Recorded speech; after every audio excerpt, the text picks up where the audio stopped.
Hi, I'm OG, and this is Gigi. And this is Life Radically Redefined.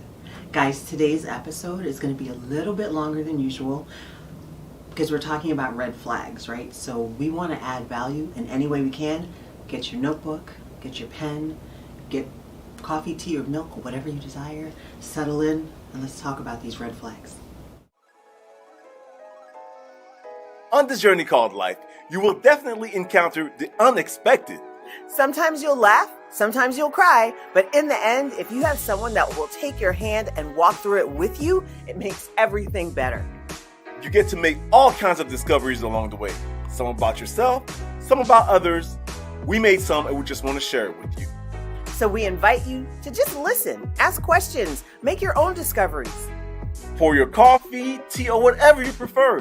Settle in and let's talk about dating, courting, marriage, and life. OG and Gigi, Life Radically Redefined. Welcome back to OG and Gigi. And we'd like to start with flag on the play. Red flags in relationships. So that's what we're going to talk about today. All right. Now, do you have a definition for our folks? A red flag? Oh, absolutely. The best way to explain a red flag is you're sitting with someone, they're talking, and they do something that just kind of makes the hairs on the back of your neck stand up. There's like a trait or a habit or a behavior that just makes you uneasy, or that feeling in your gut. Yes, that feeling in your gut. And all of that takes part during that whole vetting and dating part before you get into courting and courtship. So those red flags, or if anyone's into sports, especially football, you know when they throw the flag, it's because it's something that should not be happening. Absolutely. It's illegal on the play, or it's just no good. Right. So that's what we're going to talk about today. So all I was going to say about red flags is just like, if you want to know if something is a red flag, right, consider how you feel when you're with someone that you love, yes, someone that makes you feel comfortable, friends, someone that makes you feel secure. If you're feeling with someone else something other than that uneasiness, then that's something for you to investigate, yes, ask questions about. So, which leads to our second portion on our topic of the red flags. What's that second portion? I would say someone who regards you as perfect all the time. Oh, like the examples? Yes. All right. Oh, like I said, I mean, you're perfect for me. Mm-hmm. But you're but perfect for me. Right. But not perfect. Right. So it's always very flattering to have someone say to you, "Oh, you're so perfect. Everything about you is perfect. I love everything about you." And we take that in and we're like, "Oh, I'm perfect. They love me." That is not normal. No one is perfect. And if someone is telling you how perfect they are, how perfect you are, you know what that means typically? Flag on the play. That's right. They're projecting like some vision of you that probably doesn't exist. Exactly. So you'll never actually be able to fulfill you on that stepping stool. Right. They like that pedestal. Right? So right, you're like, they put you on this pedestal that's built in their mind, and you're not going to ever be able to reach that level. Yeah. So like, if you're in a situation where someone just keeps talking about your level of perfection, your level of excellence, you probably have to slow that down and ask some questions. Yes, and be clear about it, and not to, I guess, to accuse, but just to be really curious. Yeah. Into why they feel that way and why they seem to always see you as perfect. And keep in mind, that's during the dating phase. So ask questions. Number 2. Okay, so number 2 is this happens, and women do this too, ignoring physical boundaries.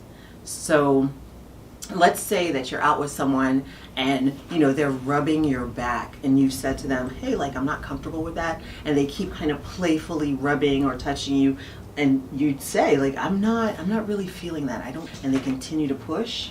As well, men do have boundaries as well, and for some reason we feel that we shouldn't be saying to the opposite that we don't want to be touched because we have boundaries. Right. There's nothing wrong with, like, I know for me, with you, like, I do it unconsciously. You're walking and I give you a pat on the butt. And I know that, you know, at home it's one thing, but out in public, that's, depending on where we are, Yes. that's not something that he's necessarily comfortable with. So when I do those things to him, I'm crossing those boundaries, and it's not fair. Just like women have them, like you said, men have them too. Exactly. And that is through not only dating, but courting and marriage. Mm-hmm. So, I mean, we're talking about life here, guys. Right, and that's a respect issue, right? So if someone is not respecting you in the very beginning, they're not respecting your wishes, they're not respecting your personal space. Flag on the play. Flag on the play. All right, so the third thing, and this list is not all inclusive. This is just some of the things that we've come across, right? In our perspective, in our life, and through friends. Yes, through friends. Right. Okay. So if you're dating someone and they just got out of a relationship, or they're like a serial dater and they enter relationships too quickly. Yes, and we're not talking about just serial dating and thinking, okay, I'm just gonna have fun, nothing serious. No, it's serial dating as if that you believe that you are going to the next level. You're dating a few times, and at that time, that's when you are. There's like possession. Yes. And you just recently, like, for instance, a girlfriend of mine was dating someone, well, they'd just gone out on their, like, maybe second date. Mm-hmm. And she's asking questions because she's talked to us. Yes. We told her to ask questions, right? So she's asking questions, and she said, hey, when did your last relationship end? And the last relationship had ended just about 6 weeks earlier.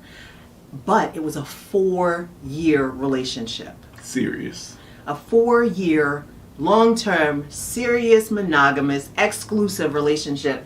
And here is this person presenting himself ready to date her also in a serious way. Right? And red flag, or just flag on the play. Flag on the play. So yeah, like, those are the things that you have to ask yourself. Is someone ready to, to really be in a relationship? Have they dealt with, remember we talked about baggage and Caspers, and have they dealt with all of that stuff already? Exactly. To present themselves in this way in a relationship. Just review our previous posts, guys, and you'll know what we're talking about.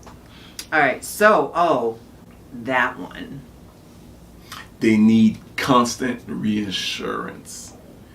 Yeah, right. So we talked before about being complete. Right? Yes, which I believe that title was, I don't. Jerry Maguire. Oh, that's right. You complete me. Between Jerry Maguire and Walt Disney, we have been fed lies.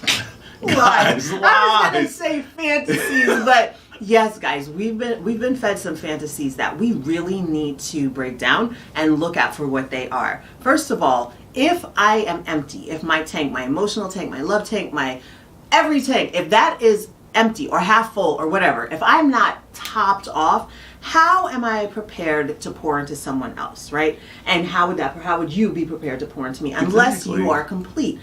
When someone needs constant reassurance, oh no, you did a good job. Oh no, I love the restaurant that you chose. That is exactly someone that needs more reassurance, more filling. So you're filling up their tank. However, if you feel, and that's basically by knowing yourself that you are not complete, vetting yourself that knowingly that you are not at 100%, then you are depleting your tank, filling up someone else's. Like, here's the thing, and if you're not full and they're not full, then it's just a mess. You're both gonna run out of gas. Yes, someone's gonna get tired. Right. And then you'll get not only tired, but resentful. Yeah.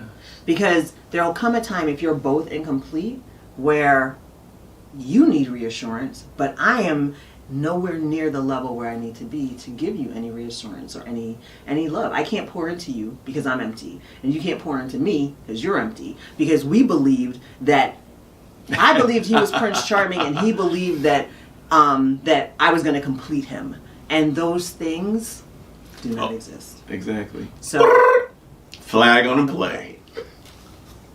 All right. Oh, and then there's the people that talk down to you. Oh. Or make you feel stupid. Right? That is not a good feeling. And just think of it in terms of like a friendship, right? Right. Like if you have a friend that is always saying, "Oh." If I am always the butt of the joke, and I'm being ridiculed, and I'm not the one that's, I feel some type of way. Basically, that's the saying, right? Mm-hmm. I feel some type of you way. Feel some type of way. Yes. And it has not been addressed, and you feel that this person, every time you come around them, oh yeah, I'm gonna end up being the butt of the joke, and yeah, you may laugh, but in sincerity, you're not feeling. You're not feeling valued. Yes. You feel like, and this is just talking about with friends, because we have friends that do this. They, it's their sense of humor, and we can make excuses for it, but no one wants to be ridiculed all the time, right? Exactly. It's fine if it's just like, oh, look at your nose is big, or whatever it is, right? But when you have, like, when you're forming bonds with people, you don't want someone who is going to view you as less than, because if someone is talking down to you, that means that, oh, well, they don't necessarily even see you as having like the intellectual capacity to be on their level. And if you're always the butt of the joke, then it could be just something internal in them where they have to belittle other people in order for them to feel good about themselves. And that leads right into, while dating, you're vetting, interviewing, and that is the best foot forward of this person that you intend to make your mate. Now, if that's their best foot forward, if that's how their best way of presenting themselves, well, you know that it's gonna get worse, amplified. Right. So, okay, we're gonna take a couple minutes break, guys, and just hang tight, come back after commercial. In the meantime, scroll through, make comments, comment, and share, and look at our little freebies at ogandgigi.com. Perfect. We'll see you in a few minutes.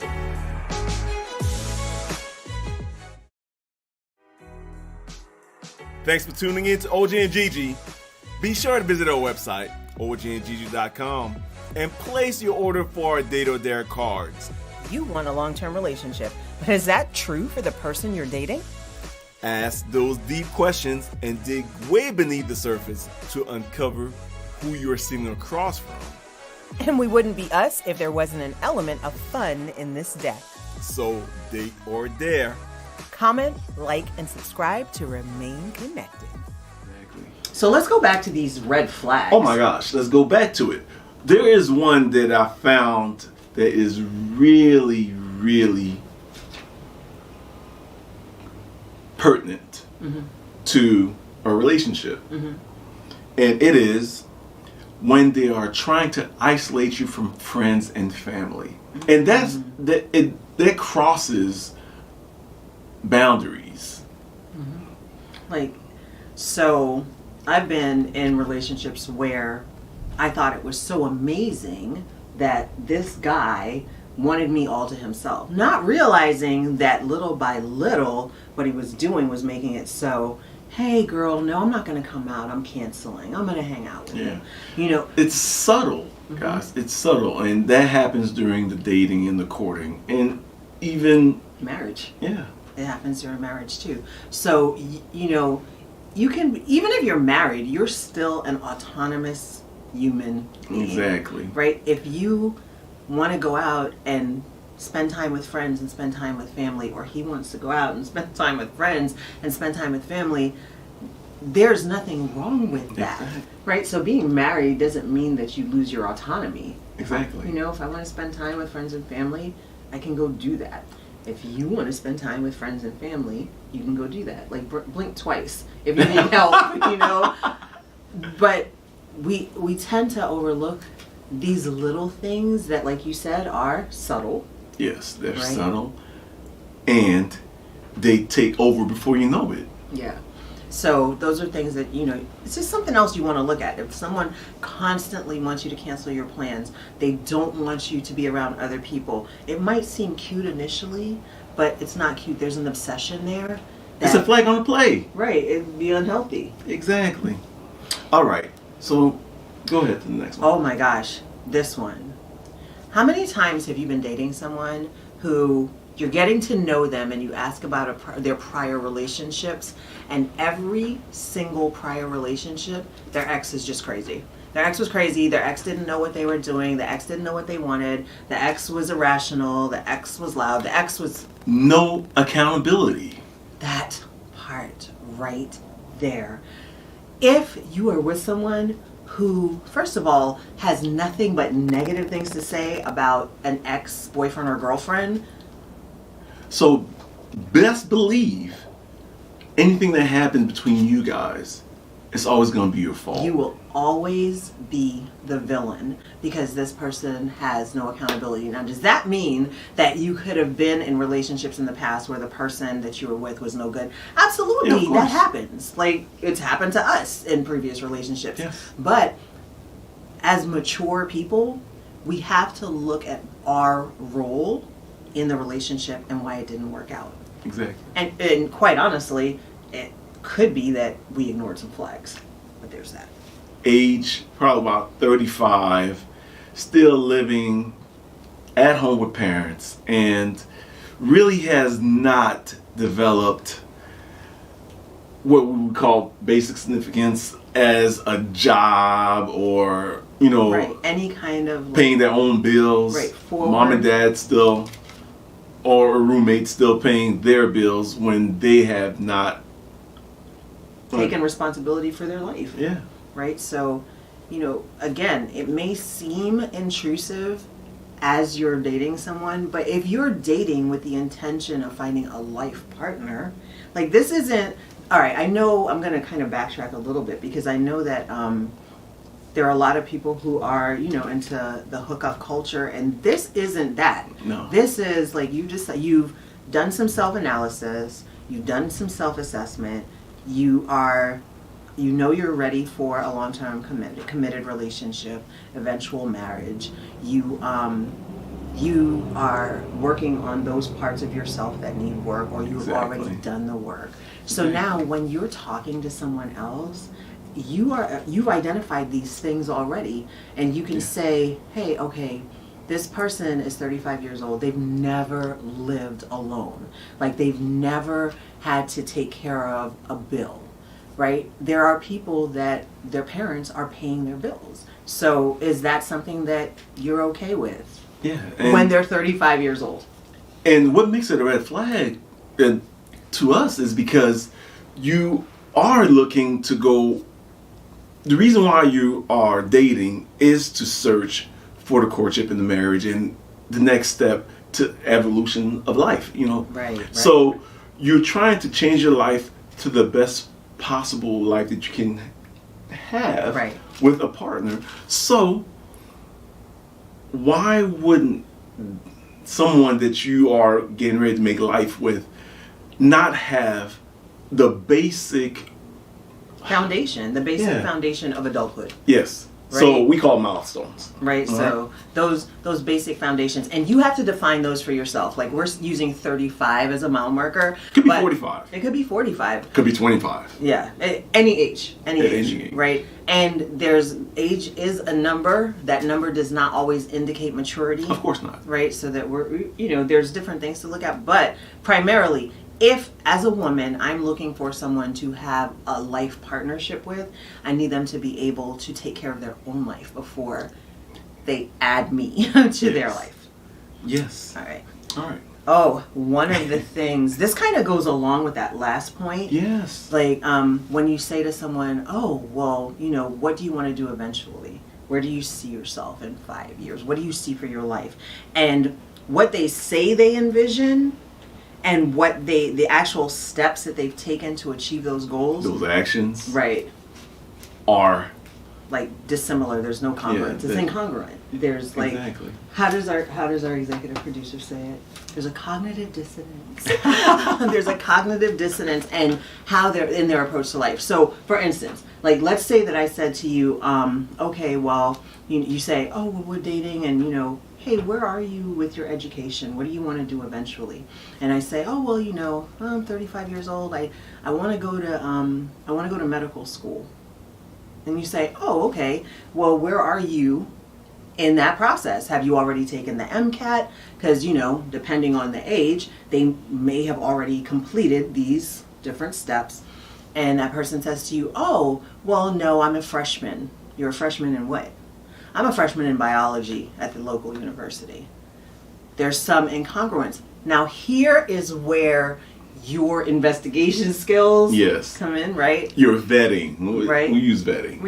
Right? Yeah. So but you can't be afraid to ask questions. Of because course not. Here's the thing.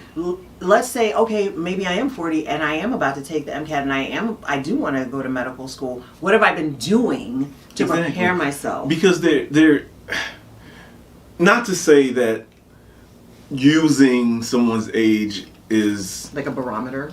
Exactly, because the person could have been in military. Mm-hmm. They retired from military, went into a working field, which will allow them to cover the cost of medical school. So maybe they made very specific plans for why they are at this age now pursuing this thing. They may have set themselves up financially, but that's why it's so important not to just judge the first answer. Of course. But if the person says, okay, I'm 40 something and I'm just now looking at medical school, all right, so you'll be 50 something before you complete. What have you done to prepare? Exactly. Oh, well, I was in the military for 10 years. They're going to cover the cost of medical school. I also spent a couple years in the Peace Corps, and I did this, that, and the... There are different levels to all of this. Exactly. So you have to get very comfortable with asking questions. Yes, those vetting questions. Right. The red flags is if someone is 40 and taking no steps whatsoever, and they have grandiose ideas. The question is, so what are you doing? Say, well, I've contacted these schools. Mm-hmm. I've been on the website. Flag on the play. All right, so our last red flag, but again, not an exhaustive list. If you are with someone and you notice that they have quick attitude changes or mood swings. Yes. Which goes back to, I think, one of the vetting questions. Not I think. It is one of the vetting questions. So check out the vetting checklist, you guys. Which is, you suspect someone to be emotionally unstable. Mm-hmm. One of the questions on our vetting checklist is, how comfortable are you? How comfortable are you dealing with someone who has been diagnosed with a mental illness? If someone has mental health issues, like that, I know that's not a question that most of us even consider. But there are people that we live amongst. I know people personally who battle mental health issues and they're medicated for it and such. And I get it. I get why there's a switch. I get like if their medication is off. There are people who are managing that on a daily basis. And that doesn't mean that you just throw them away as people or you don't consider them for relationships, right? So those are questions, like he said, that's a vetting question you have to ask yourself. But this like quick attitude change and mood swings, that may be indicative of that. But outside of that, how that presents itself, like you have to ask yourself if you're comfortable dealing with it. If you're comfortable with someone punching walls when they're upset. Okay, maybe not that. Flag on the play right there. That is a flag on the play because that's like violence. Yes. All right. Okay, so, all right. I know men do this too. Like we all do this. We ignore red flags. We ignore them. Yes. But why? Why do we ignore red flags? What? I'll say this. If you have been dating and you felt that you've invested too much time with someone, and so when you see those red flags, you're like, maybe it's we've been together for time has a went, year, and I don't want to this feel time that all this time is passed for no reason. Flag on the play, because they're telling you, your gut instinct is telling you something needs to be addressed, and So- you are like betraying yourself exactly. when you're not addressing those flags. Yes. Right? It doesn't matter how much time has passed. You need to call it out. Exactly. Or that second point. When you think you can fix someone. You are not a human mechanic, okay? None of us are. None of us have a little like case where we can pull out a tool, Right. a tool belt. right. Like- Oh, you have to fit in that.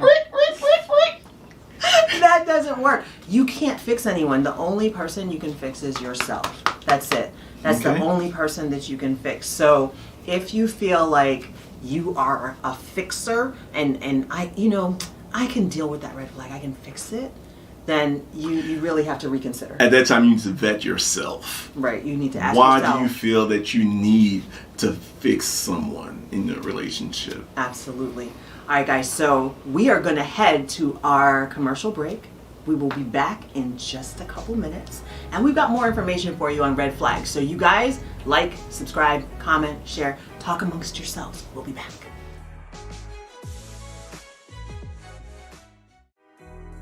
Hey, G's! Thanks for tuning in into OJ and Gigi. Be sure to visit our website, ojandgigi.com, and create your account to access your free vetting checklist. If you are in a relationship currently, the checklist may affirm that your relationship is on the right track. That's right, and may also spark some conversation to get you where you want to be. So comment, like, and subscribe to remain connected. Welcome back, guys. We hope you went out to our website, ojandgigi.com, created your free account so that you could download free stuff. Also, please pre-order our book, Live Marriage, Living in Victory Every Day. Boom. All right, so we are going to finish talking about why we ignore red flags, right? So the last one that we talked about was thinking that we can fix a person. Yes. But then I know for women, a lot of times we don't address red flags because we don't want to feel like we're nagging someone. Yes, and I feel that oftentimes the nagging just gives a bad connotation. It's not nagging if you are really serious about move on to the next level. Right, and the only way that you're going to do that is to be honest with yourself and honest with the person. Hey, listen, and it doesn't have to, you don't have to do it in a way that's like, I saw you do this, I didn't like it, made the hair stand up. Like, it's not even like that. It's more like, hey, I just noticed you kind of had an attitude with the waitress. What was that about? Exactly. Just, it could be that, oh man, I didn't even realize I had a bad day. The waitress comes back, he apologizes or she apologizes. Something like that. I mean, but you owe it to yourself to ask questions. Don't worry about appearing to be a nag. And if you've identified in yourself that you are a nag, then you do need to address that. Yes. Flag. Flag on the play. All right. One of the other reasons that we ignore red flags is relationships are hard work, and that conscious acknowledgement of truth is hard. It is hard. No one wants to look at their relationship and say, wow, this is really lacking and something is absolutely wrong. Exactly. And that goes right into the final reason that we're listing for why we don't address things is because we doubt our own intuition.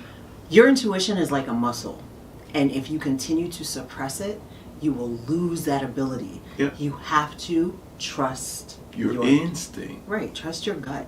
Your gut, like, you have to trust what you're feeling. And if what you're feeling says red flag, you gotta ask questions. Yeah. You have to confront it. And that's because you do not want to betray yourself, Exactly. right?